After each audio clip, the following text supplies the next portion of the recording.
Okay, so maybe you dream of escaping the city, Right. getting out into nature, that whole restorative thing. But maybe sleeping on a leaky air mattress or, trekking to a shared shower block. That's a hard pass for you. If that sounds familiar, well, you're in the right place. Our mission today is a deep dive into this whole world of, let's call it elevated outdoor travel. Specifically, we're looking at a brand that's really defined glamping for a lot of people. AutoCamp. We've gathered some sources, looked into what they offer, this idea of blending the wild with, well, the wonderful. Yeah, and that blend, that promise, it's really central. We have to kind of unpack what AutoCamp is trying to be. Our source material, from CBS, for instance, frames it as redefining outdoor travel altogether. It's taking the adventure, the immersion of camping, sure, but fusing it with, genuine boutique hotel luxury. That's the high bar they set. Deep nature connection without giving up comfort, high-end design, or, real service.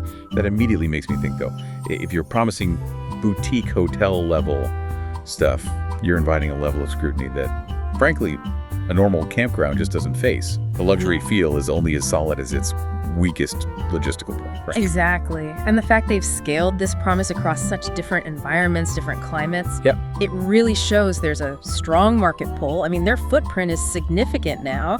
You've got locations from Cape Cod in Massachusetts way out to the desert in Joshua Tree, California, then up through California's mountains, Sequoia, Yosemite, Sonoma, and even Zion in Utah. Wow, okay. That's a huge range, geographically and climatically. Yeah. Trying to keep that five-star feeling consistent when you're dealing with coastal fog one minute, high desert heat the next, then mountain snow. Yeah. Sounds like a serious operational challenge. It really does. They're betting heavily on delivering that consistent experience, and they're still growing. We know new sites are planned for Asheville, North Carolina, and also a hill country in Texas. But for this deep dive, let's focus. We're zooming in on one specific spot that kind of perfectly sums up who they're reaching: AutoCamp Catskills, New York. The classic city escape. Right, let's paint a picture for you. The Catskills site really embraces its tagline, Scenic Sleepers for City Slickers. It's located in Saugerties, New York, and it's definitely positioned as more than just a place to sleep. It's meant to be a launch pad, like a curated base camp for exploring those historic towns nearby Woodstock, Saugerties places with that whole counterculture vibe. Yeah, and that local connection is important because it tells you who they think their customer is. The main draw is still nature, obviously. Yeah. Tacking into all those hiking trails, the mountain biking, rock climbing, and the Catskills. Plus, the usual summer stuff, paddling, swimming, fishing. And it's definitely designed as a four-season place. Our sources mention the elevation, like 4,180 feet. So when winter rolls in, the focus just shifts. It becomes about skiing and snowshoeing over on Hunter Mountain. It's not just a summer camp out. Okay, so let's get into how they actually deliver on that luxury promise. Because this is where the premium price really comes into play. Think about it. Traditional camping forces you to solve the problems: shelter, cooking, being comfortable at night. AutoCamp is basically selling a service that aims to just eliminate those core camping headaches. Right, they handle the gear hassle. Yeah. You're not wrestling with tent poles or pumping up an air mattress. And instead of just one option, they offer, 5 pretty different types of accommodation in the Catskills alone? That lets people choose their level, I guess. Precisely. We don't need to list every single feature, but understanding the strategy behind the variety is useful. The most iconic one, of course, is the Airstream suite, that classic 31-foot silver trailer, but totally modernized inside.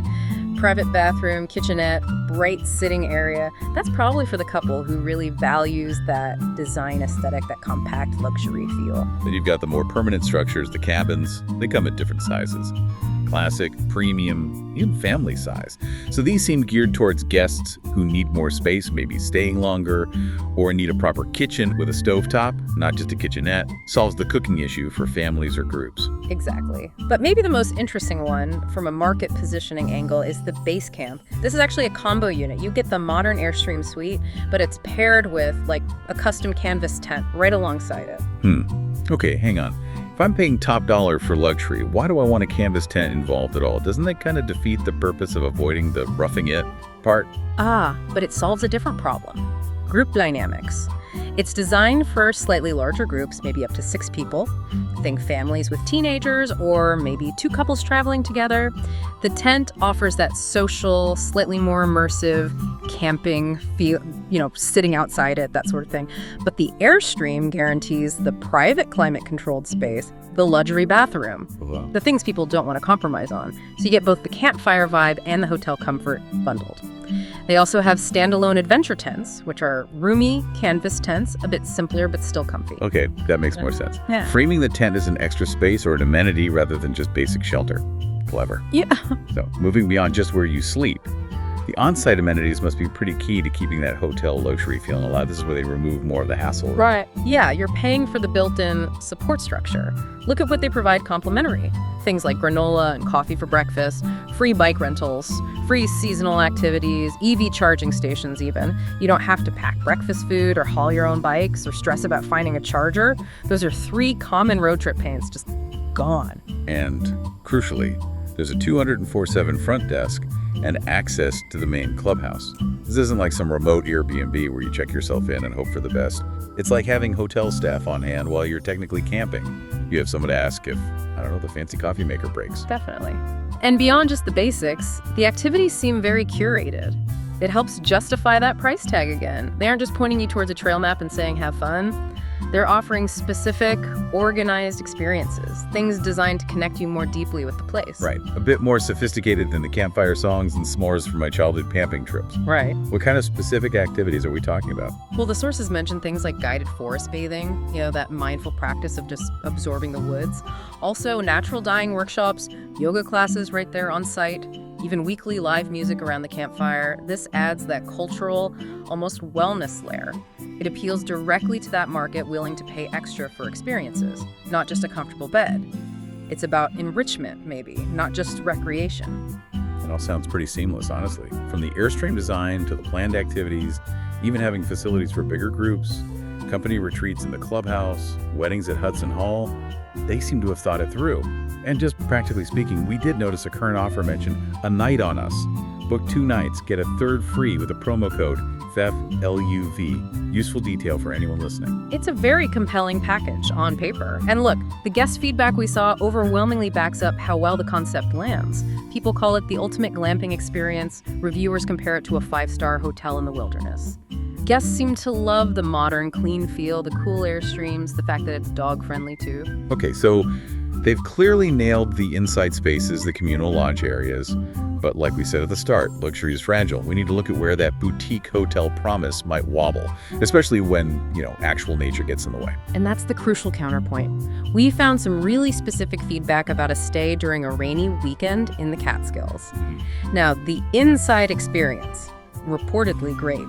The comfy bed, the amazing shower, the cozy fire pit inside the main lodge, all that delivered. The breakdown wasn't the product itself, it was the logistics of arrival, the transition. So the 5-star feeling ended at the parking lot. What actually went wrong when the weather turned bad? Well, apparently because of how the site is laid out, you can't drive your car right up to your Airstream to unload, so these guests had to park in the main lot and then walk quite a distance with all their luggage in the pouring rain across, muddy or uneven ground. Oof. Okay, that immediately punctures the whole hassle-free bubble, doesn't it? You're paying a premium specifically to avoid the messy bits of camping the mud, dragging gear, getting soaked, and then you hit it square on right at arrival. That first impression is supposed to be smooth in luxury travel. Precisely. The result was wet bags, wet shoes, and then the immediate stress of trying not to track mud and water into this beautiful, expensive, clean Airstream interior. And the feedback mentioned this was made even harder because they had a dog with them, another learner of Saudi complexity to manage in the rain. Yeah, that really highlights a potential flaw in the model, doesn't it? The second you make a guest haul their own luggage through the mud and bad weather, you've kind of stopped being a boutique hotel and become just a really nice campground with better beds. A true 5-star place would have, covered walkways or definitely luggage assistance via golf carts or something. They wouldn't let that rough arrival happen. It's those small, soggy details that can really chip away at the perceived value. Guests reported that, they still liked the Airstream itself, loved the design, but that difficult, wet arrival, it fundamentally didn't meet the expectations set by the price. They paid to have friction removed. And the site design itself introduced a big, unavoidable friction point right at the start. It feels like the ultimate contradiction for glamping. You pour all this money, design effort into the destination, the Airstream, the cabin, but then neglect the journey to it. That space between the car, your personal comfort zone, and the accommodation. Yeah. That's where the whole luxury system seemed to falter in this case. And that's really the core takeaway for you listening to this. AutoCamp clearly delivers on its main appeal. It offers this streamlined, often beautiful entry point into amazing natural settings. It minimizes the gear hassle, maximizes comfort, provides structure. They've created a stunning product, no doubt. But the real challenge seems to be executing that high-touch service model consistently within nature. If you're truly aiming for that boutique luxury standard, you absolutely have to plan for nature messing with your logistics.